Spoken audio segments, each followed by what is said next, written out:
No, thanks. I must say, SFA doesn't need much introduction or advertisement. I'm very lucky to have a panel which is, representing their sectors. They're the best in the country, I must say. What SFA does, probably, no one else comes close. So you don't need too much advertisement, Rishi. Hakeem, please. Good afternoon, everyone. My name is Hakeemuddin Habibullah. I'm an Olympian swimmer, also an engineer by education, and trying to get everyone to love the water and love swimming. Over here, I'm involved, I'm representing Mirtha Pools. Mirtha Pools is an Italian company that builds the best swimming pools. They're an Olympic partner for the Paris Olympic Games. And they've been the first ones that have basically created or taken a swimming pool or a swimming event outside of a swimming pool. So the most recent one, we did the US Olympic trials where the swimming pools were built in an NFL stadium and had record attendances of 20,000 plus people every night. So, it's work in progress of changing the way people have seen swimming events, and I'm trying to do my bit, both on the ground and now hopefully with some tech support to streamline things. Sure. Thanks, Hakeem. Suhail, if you could quickly mention what you're doing, a very interesting area of work, and I'm sure there's a huge demand that you must be seeing. Demand is never enough, but yeah. I'm Suhail. I'm the founder of Huddle. If any of you are from play a sport for fun, you might have heard of us. We are not. I think I'll start with the role of technology. I mean, we won't exist without technology, plain and simple. Today, Huddle is India's largest sports community platform. Just helping people play. Doesn't matter if you've never picked a racket before, if you've never played football before. We help you come out and play. We connect with you with facilities. We connect you with each other. And all of that would not be possible without technology, right? So whether that's infrastructure, whether that's technology on your phone, I agree it's the icing on the cake and not the cake. But the cake would not taste nice without the icing. I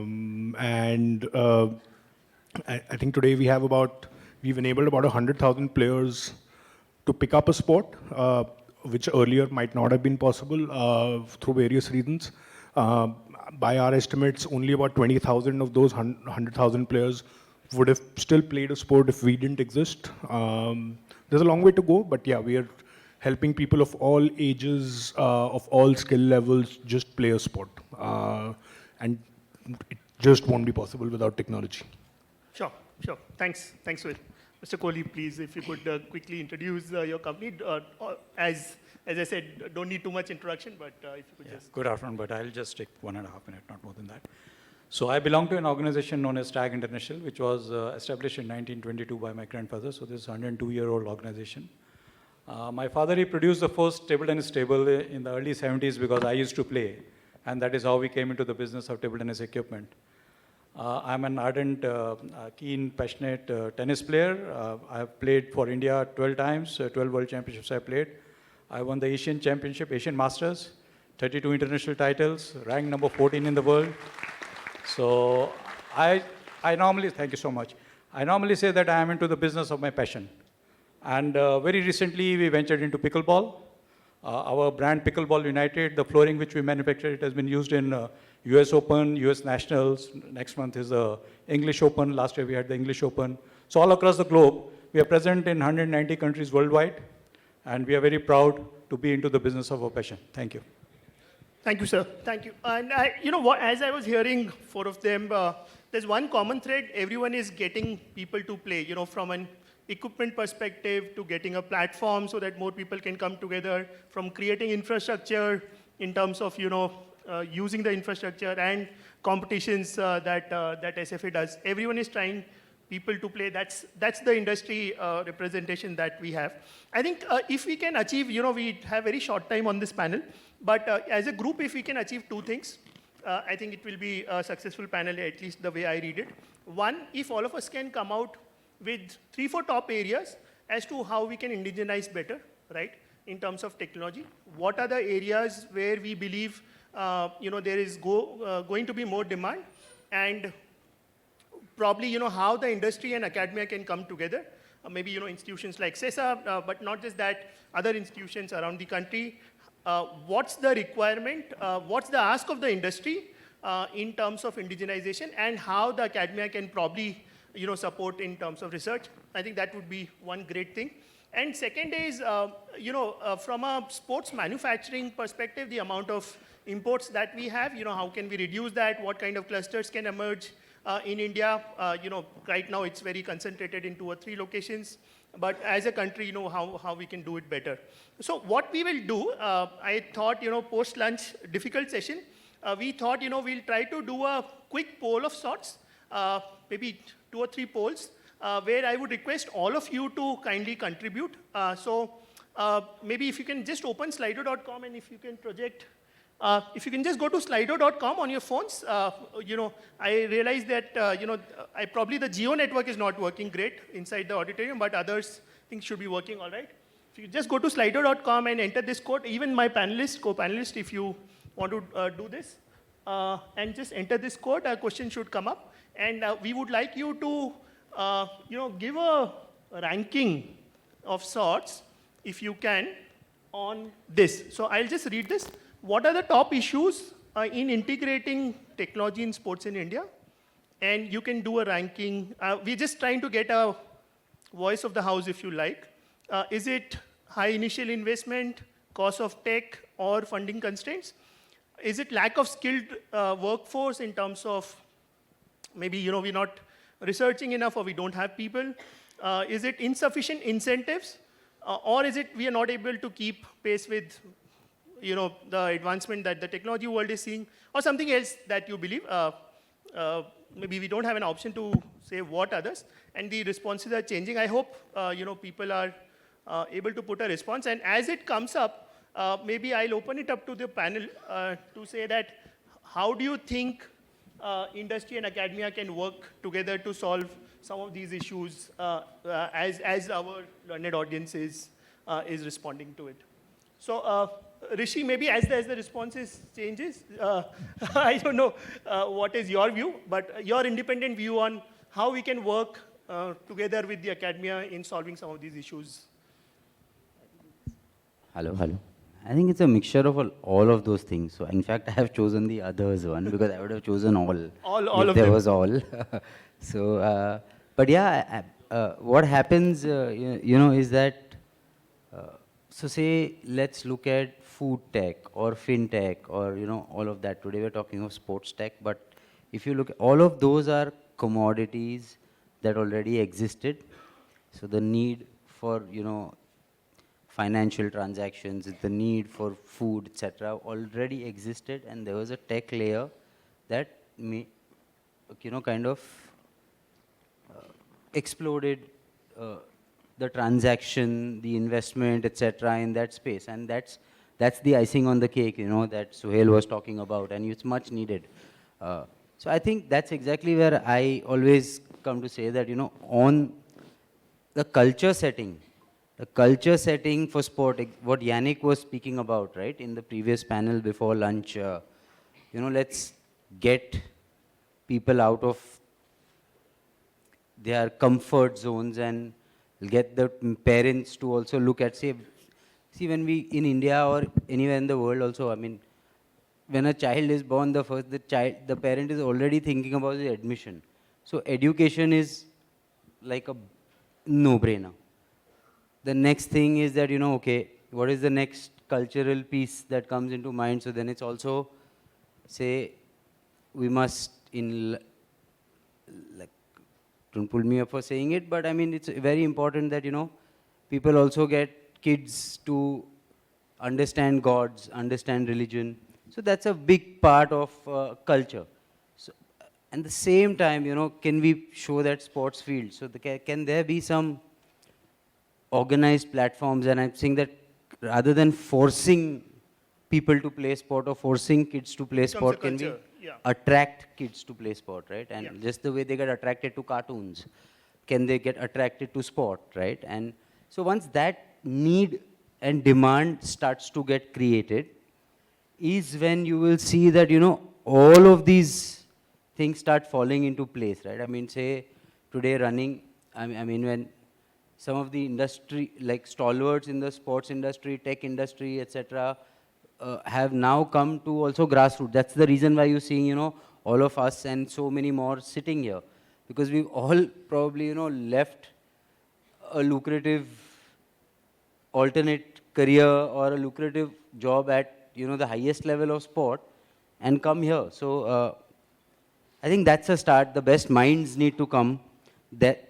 That's where, you know, the best technology, the money, everything kind of starts to follow. Because nobody's going to put money in a product. They're going to put money in people first, then the product, right? So that's, I think, the bottommost layer of culture setting that needs to come about. Like, you know, Sure. Hakeem has been an Olympian. But Yeah. he's pursued the sport and making it that much more accessible. And you know, and that's the case for all of us here. So, Sure. yeah. Thanks. Thanks, Rishi. Sir, coming to you, if you could specifically talk about sports goods manufacturing, sir, and what do you think, could be the areas of research that our institutions can do so that we have better integration and, we become a hub of sports goods manufacturing in some sense, much more than what we are doing right now. What is the collaboration do you see? What is the gap you see first? And what's the kind of collaboration that we can have with our academic institutions? If you could focus on that area, sir, please. Thanks. To my mind, I think the basic thing is that, when we started manufacturing, people used to say it's not rocket science. Today, it is rocket science. I mean, if you see the manufacturing of table tennis rackets or tennis rackets, you have the Kevlar, the titanium, the carbon, everything involved. So that's all what is involved in rockets. So it has become rocket science. So definitely technology becomes a very important part. But the thing is, you see, lack of skilled workforce, I don't think so. Workforce will come. The one most important point which comes to my mind is insufficient incentives. If the incentives are there, supposing the tax rate for sporting goods manufacturers, let us say it is 10% income tax, I think people from all across the globe, they will come and invest into this industry in India. So government has to really think out of the hat and give some special incentives, just like what they did many years back to the IT industry. They need to do for the sporting goods industry. High initial investment, definitely it is there. I mean, we have been coming from, akhadas where all those kushti like Dara Singh and Changiram and all, they used to be there. But today it is all mats and very, very technologically advanced mats. I mean, I remember in Sports Authority of India, one of the regional directors, he asked the wrestling coach that how thick is the wrestling mat? He said this thick. He said, I want you to measure it. He went, he took a piece of a wooden piece and he measured and he said, sir, this much. So this was the thought process of the thickness. Today, if you ask a wrestling coach, he will tell you what is the density required. What is the friction required? If the cover is there, whether it is safe enough for the player or not. So we think about the safety standards. We think about whether it is good for performance. And then we think about the aesthetic value. I mean, if table tennis, if you see today, you see the flooring, different colors. You see the tables, different colors. It has to be attractive for the audience. So all those things involved, they all require investment. And investment will come only when there are sufficient incentives. So my take on this is the number one issue, which we should solve is to provide proper incentives to this sporting goods manufacturing. Number two is the brand building. Government is not investing anything into the brands which India has today. I always say, build brand India through Indian brands. So if the government can support the Indian brands, when we went to the Beijing Olympics, we had a brand known as Taishan. Now, Taishan didn't do many of the products which were used in Beijing Olympics, but they imported from Janssen and Fritzen from Netherlands. They produced, they got the gymnastic equipment, but branded it Taishan. So all the product which was being used in the Olympics in China, they were all Chinese brands. So I think government has to invest into the Indian brands. Only then the sporting goods manufacturing in India will grow. Thank you. Sure. Two takeaways, sir. One is we want better incentives. and we want better focus on the brands. I wish Sujata ma'am and Sandeep sir were here, but I'm sure we'll pass this on in some forum. But very, very important points, and obviously the points that Rishiki made on culture. Yes, Hakim, please, you want to make some point. Again, it's just the question is around for what sport, right? If at all, if it's sport related, because then the question is how many people are playing that sport, okay? Because that becomes a starting barrier for many. The quality of technology to come into play is, dictated by the quantum of participation, the market size, right? So that for me is not an option here, but for me the market size is a key element that stops, because people will find the solutions to investments, will find the solutions for skilled workforce, they will find the incentives if there is a market. Absolutely, absolutely. I think it starts from market, only then the business would follow.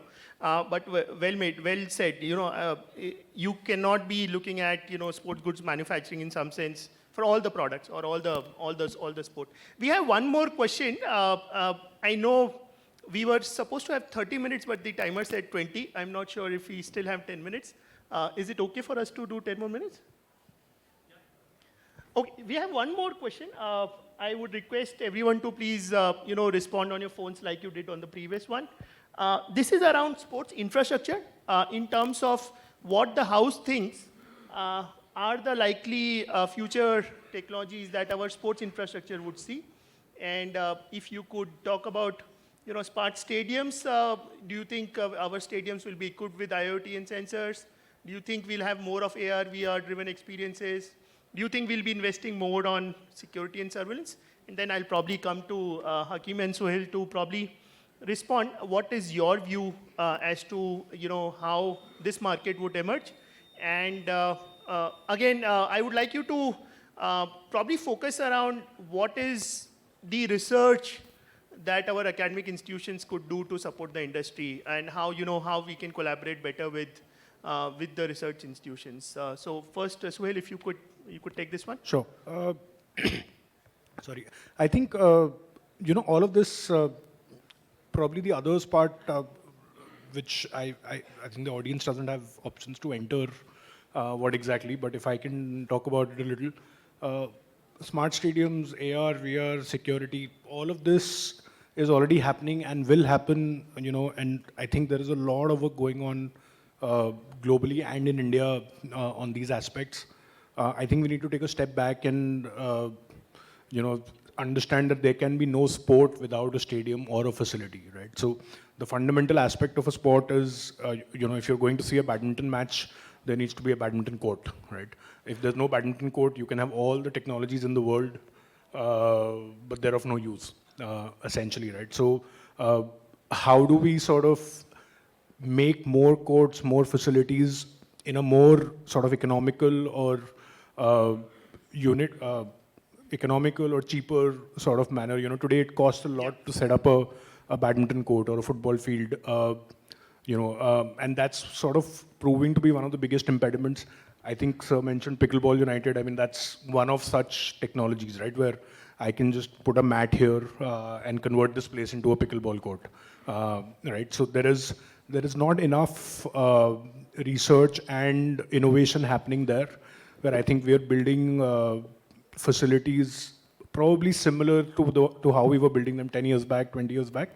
Whatever little innovation is happening in pockets. Tomorrow if we could make a football ground in 10-20% of the cost that it costs today, that's going to really sort of lead to about 1,000 stadiums coming up overnight, right?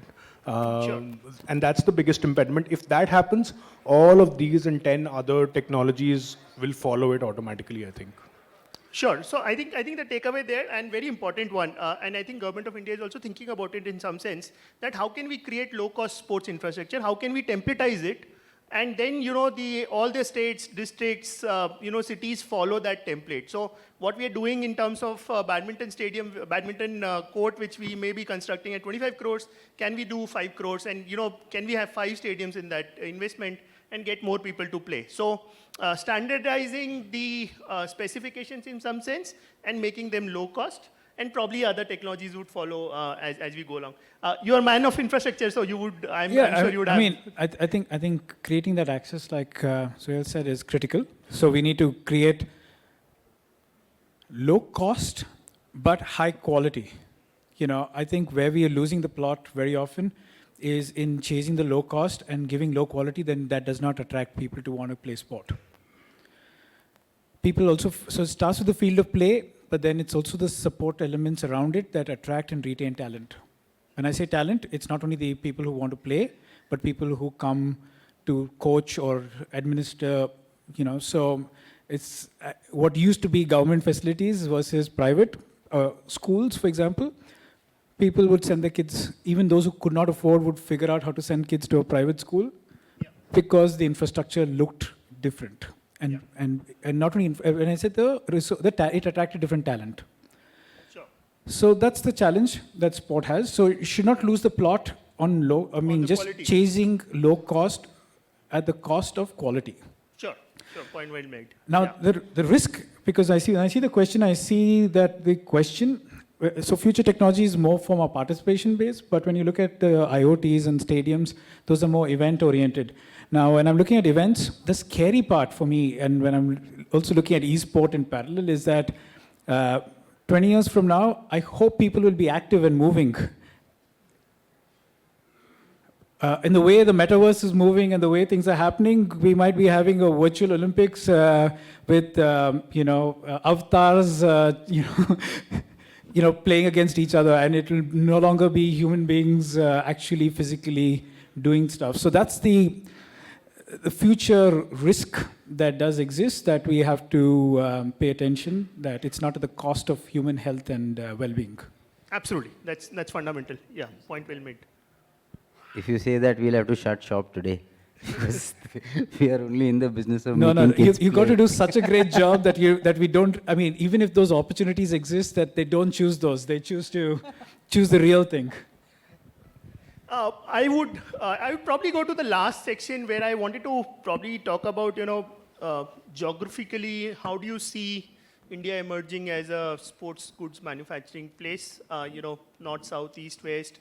What are the pros and cons? How do you see that shaping up as we start manufacturing more? Assuming that policy is supportive, government comes out with some branding solutions for our products and so on. How do you see, maybe if my panel can segregate state-wise some kind of thought process, if you can share, and can we look at some kind of industry cluster classification as to, just to say Gujarat will emerge, more for racket sports, or Odisha would emerge for something else. If you can have quick comments, maybe 30 seconds each, if you'd like to. Yeah, right now, the sporting goods industry is based in Jalandhar and Meerut. We all know that. But having said that, there's a big factory Yonex has put up near Bangalore. There is in Pune, there is a very big facility for gymnastic equipment. So, again, the future will depend on where the incentives are. A lot of states are providing a lot of incentives. Odisha is providing, Gujarat is providing, there are some other states who are providing. So people would come to those areas where there are more incentives. Sure. So incentives would drive manufacturing, incentives will drive location selection. Okay. Anything from you, Suhail, on where do you see goods manufacturing? I would follow Sir's advice on it. I have, to be honest, no clue about sports goods manufacturing. Sure. I'm more on the technology side, but yeah, this sounds. Sir has the most experience. So I was just waiting to hear his answer and say that I would want to say the same thing. Sure. So we are just about time. Maybe 30 seconds if all of you would want to make some last remark. I would appreciate if you focus around collaboration from industry academia perspective. Just adding, because for me the point is that the reason we see products coming in from outside or being designed or developed outside is because what we find is people who are involved in the process are connected with sport themselves. They play sport themselves. The gap we find between the academia, the industry, and the market is because most of them are not playing sport themselves. So today when I'm looking at the aquatic domain, majority are just busy selling components. They don't care about the outcome.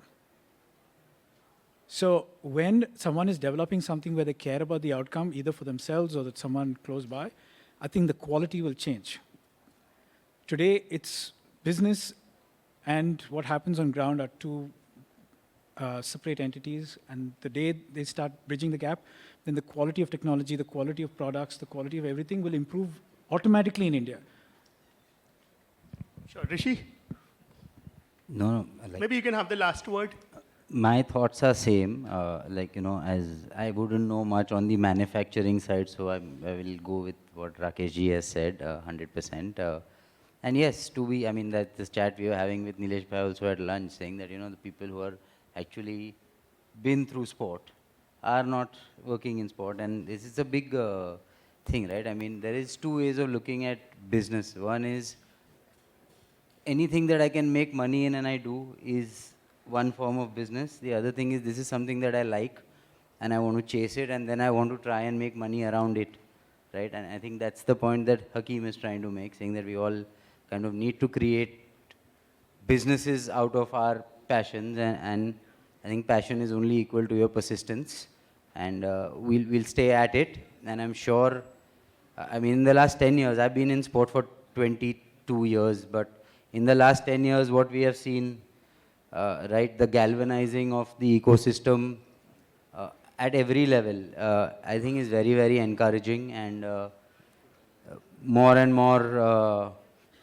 the tailwinds are increasing is what I would say, and yeah, hopefully all of us can sustain till the market gets created, and then we'll all be able to do well. So yeah, thank you. Thank you so much. Maybe, you know, I would probably want to conclude, very difficult to really, you know, put one thread across, but I would probably think, you know, I think all stakeholders need to come together is one aspect that we've heard across all the panels. In this case, you know, the central government, some of the select state governments from a policy perspective, and, you know, the requirement of the industry collaborating with the academia, I mean, it's a fundamental.